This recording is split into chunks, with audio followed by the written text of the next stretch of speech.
রাত 12টার পরে এশার নামাজ পড়া যাবে কিনা। এশার নামাজ কত সময় পর্যন্ত পড়া যাবে, কত সময় পড়া যাবে না, এটার সাথে টার কোনো সম্পর্ক নাই, অর্থাৎ ঘন্টা মিনিটের সম্পর্ক প্রত্যক্ষভাবে নাই। ঘন্টা মিনিটের সাথে আপনি পরে যুক্ত করে হিসাব বের করতে পারেন, কিন্তু মূলত হিসাবটা ভিন্ন জায়গায়। সেটা কোথায়? এশার নামাজ রাতের 1/3 সময়ে এর মধ্যে পড়া হলো উত্তম এবং সুন্নাহ। 1/3 মানে 3 ভাগের 1 ভাগ।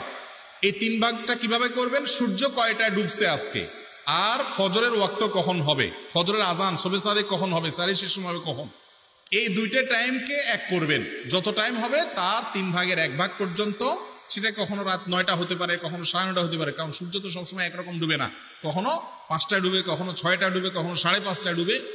তো যেই সিজনে যখন হয় আপনি রাতের 1/3 1/3 মধ্যে এশা পড়বেন, সেটা হলো সুন্নাত।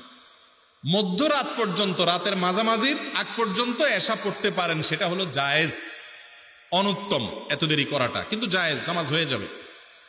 আর মধ্যরাত কিভাবে ভাগ করবেন? ওই যে সূর্য যদি 5:30টায় ডুবে, আবার শোবে সাদেক বা ফজরের ওয়াক্ত সেটা যদি ধরেন 4:30, 5টা, 5:20 হয়, 15তে হয়, কথার কথা, তাহলে এই পুরো টাইমকে দেখবেন কয় ঘন্টা হয়েছে তার অর্ধেক করবেন।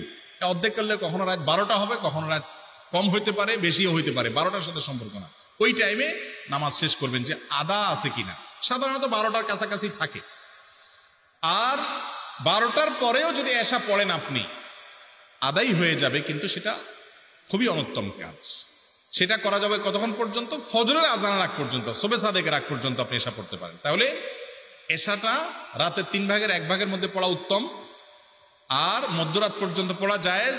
মধ্যরাতের পরে দেরি করে পড়াটা খুবই অনুত্তম কাজ, কিন্তু তাতেও আদায় হয়ে যাবে শোবে সাদেক পর্যন্ত। কোনো কারণে কোনোদিন লেট হয়ে গেছে, আপনি সে টাইমে পড়লেন, জায়েজ আছে, কিন্তু এটাকে সিস্টেম বানিয়ে ফেলা জায়েজ নাই। তাহলে বিষয়টা 12টা 1টার সাথে সম্পর্ক না, রাতে 3 ভাগের 1 ভাগ, রাতের অর্ধেক, আর শোবে সাদেক বা ফজরের ওয়াক্ত, এটার সাথে সম্পর্ক এশার নামাজ।